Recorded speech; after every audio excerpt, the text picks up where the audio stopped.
Hello friends, मेरा नाम है प्रगति कुमारी और आपका प्रगति गीता एजुकेशन क्लासेस में स्वागत है।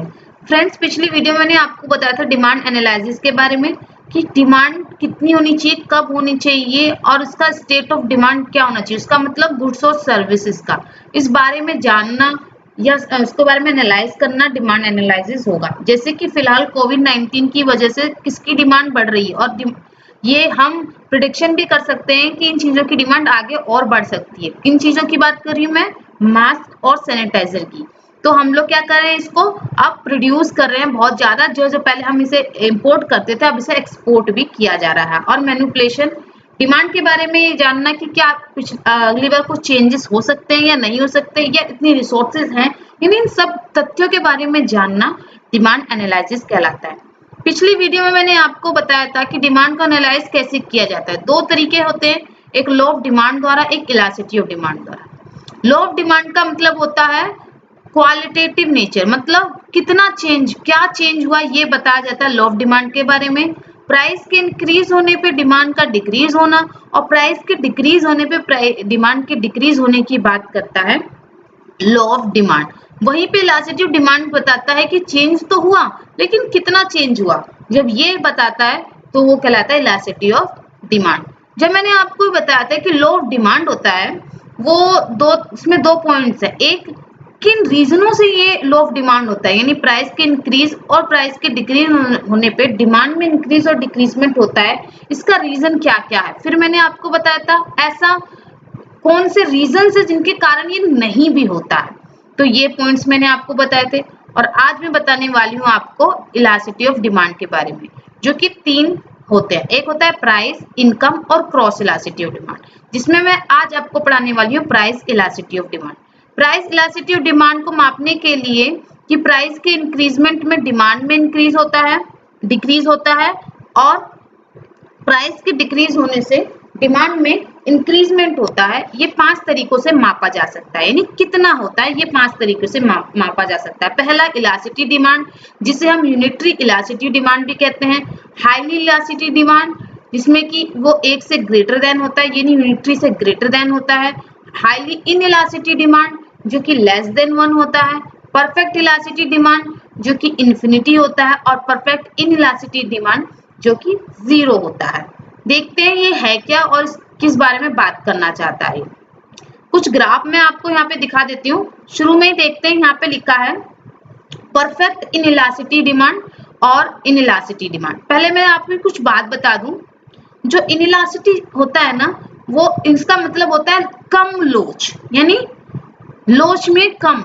इलास्टिसिटी का मतलब लोच ही होता है ना, मतलब कम चेंज होना। यानी अगर प्राइस में इंक्रीजमेंट होती है तो डिमांड में भी इंक्रीजमेंट होगी, डिक्रीजमेंट होगी, लेकिन अकॉर्डिंग टू, मतलब इतना नहीं होगी जितना होनी चाहिए, एकदम से इतना ज्यादा नहीं होगी। और जो इलास्टिक होता है ना, बहुत ज्यादा, यानी इलास्टिक तो जानते होंगे ना आप, वो रबड़ खींचेंगे तो कितनी दूर जाता है, उसी तरीके एक इनइलास्टिक होता है कि जल्दी खींचता नहीं है, इसी तरीके वही पॉइंट है। ठीक है ना। तो चलिए बता देते हैं आपको शुरू से ही। Perfect inelastic demand, perfect inelastic demand का मतलब होता है 0। 0 का मतलब यहाँ पे यदि प्राइस में इंक्रीजमेंट हुआ या डिक्रीजमेंट हुआ तो डिमांड पे उसका कोई असर नहीं पड़ेगा, मतलब डिमांड में कोई चेंज नहीं आएगा। अब बताइए ऐसी कौन सी चीजें हैं, प्राइस घटे या बढ़े, हमें डिमांड में कोई भी चीज, कोई फर्क नहीं पड़ेगा। नेसेसरी गुड्स हैं कि नहीं है, बताइए। खाना तो नहीं बंद कर सकते, कुछ नहीं कर सकते, तो इस पे इसका कोई असर नहीं पड़ता। ये जो लाइन आप देख रहे हैं सीधी, इसे वर्टिकल लाइन बोलते हैं और इसे परपेंडिकुलर लाइन भी बोलते हैं। परपेंडिकुलर मतलब सीधी खड़ी लाइन, ठीक है। तो इसे बोलते हैं हम परफेक्ट इलास्टिक। परफेक्ट मतलब एकदम कोई चेंज नहीं होना, ठीक है।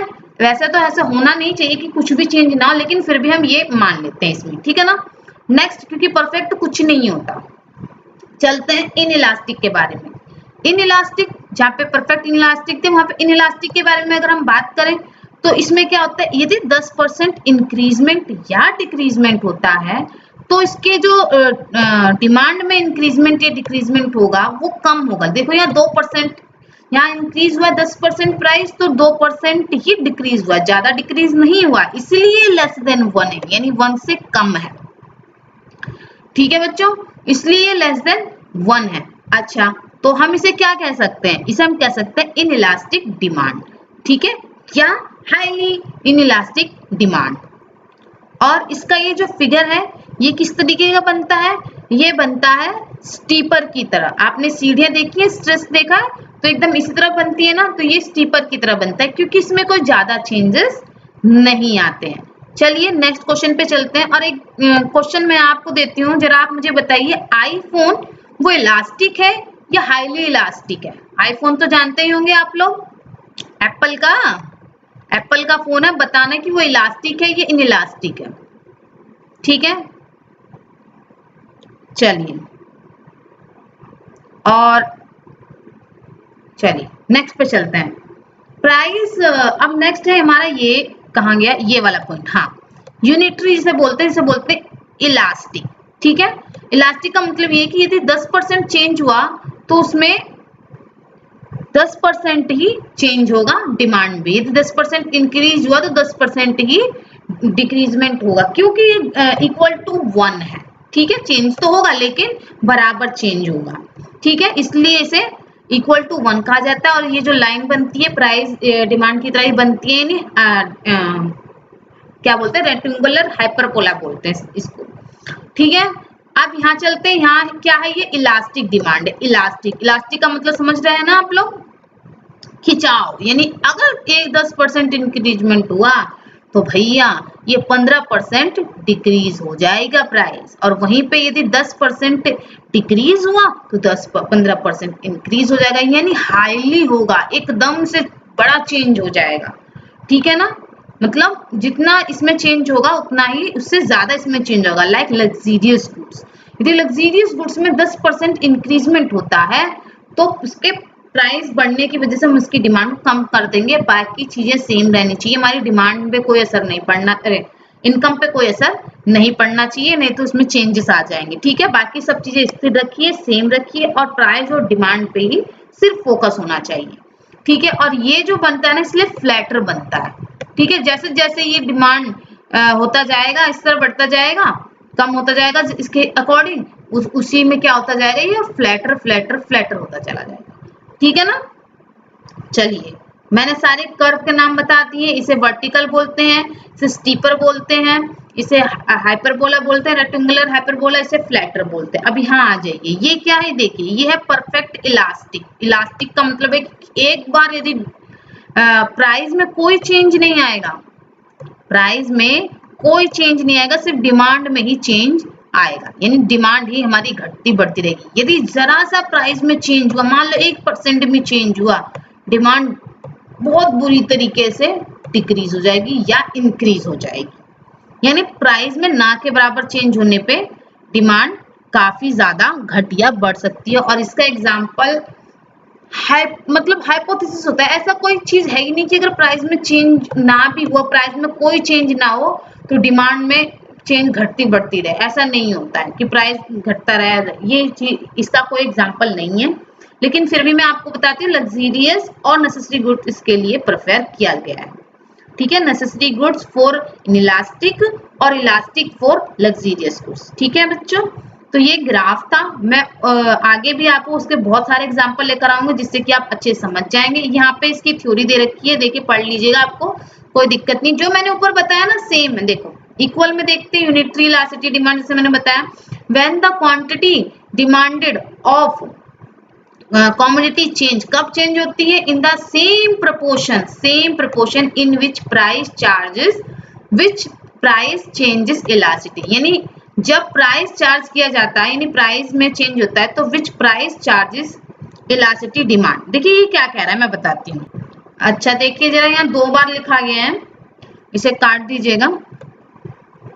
1 मिनट रुकना, बस 1 मिनट, जरा मैं इसे यहाँ पे 2 बार हो गया शायद, हाँ ये है ना कि या तो आप इसे काट दीजिए, इन यहाँ से काट दीजिए, ठीक है, फिर ये हो जाएगा in which the price changes elasticity of demand is called unitary elasticity, यानी अगर सेम प्रोपोर्शन में चेंज होगा, जिस प्रोपोर्शन में प्राइस चेंज होगा तो उसी प्रोपोर्शन में क्वांटिटी ऑफ डिमांड भी चेंज होगा, यहाँ पे ये कि व्हेन तब चेंज होता है, डिमांड में चेंज होता है जब सेम प्रोपोर्शन में प्राइस में चेंजेस होते हैं। ठीक है, ये इतना काट दीजिएगा, इन विच द प्राइस चेंजेस। ठीक है ना, इसे काट दीजिएगा प्लीज। चलिए नेक्स्ट पे चलते हैं। नेक्स्ट वही है, थ्योरी है, देख लेते हैं।